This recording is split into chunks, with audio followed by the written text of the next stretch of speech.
আসসালামু আলাইকুম, ঈদ মোবারক। কেমন আছেন সবাই? আজকে আপনাকে ভাই অফিস যদিও ছুটি পাই নাই, শুধু তিনটাই ছুটি পাইছে। হ্যাঁ, এর মধ্যে অফিস করে বাসায় আসছে, জান্নাতের ডিউটি নেই। তারপর অফিস থেকে ফোন আসছে, ইম্পর্ট্যান্ট এক রুগীর স্যাম্পল ছিল, এক্ষুনি যায় আনতে হবে।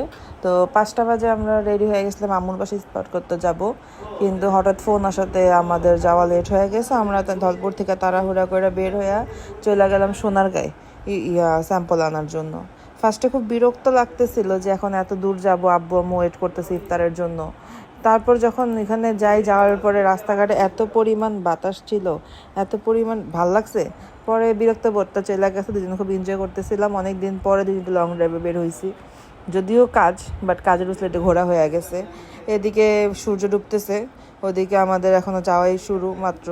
তারপর যাইতে দেখলাম 5টা 40 বাজে। আমি হসপিটালের নিচে দাঁড়ায় আছি, ও উপরে গেল স্যাম্পল আনতে। তারপর এখান থেকে আবার আমরা রওনা দিলাম।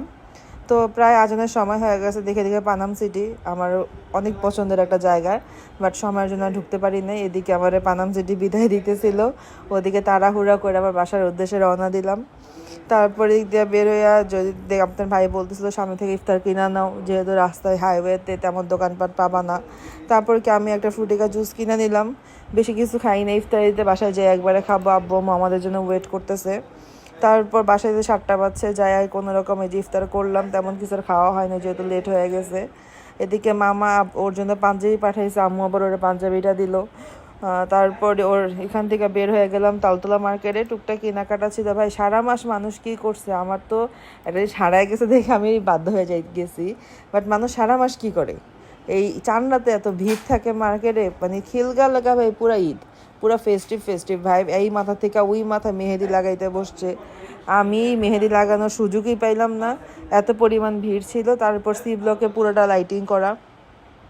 এই সি ব্লকের লাইটিংটা প্রত্যেকবার ঈদে মানে এই মাথা থেকে মাথা লাইটিং করে দেখতে অনেক সুন্দর লাগে। বা খিলগার ঈদ, খিলগার চাঁদ রাত আমার কাছে মনে হয় বেস্ট।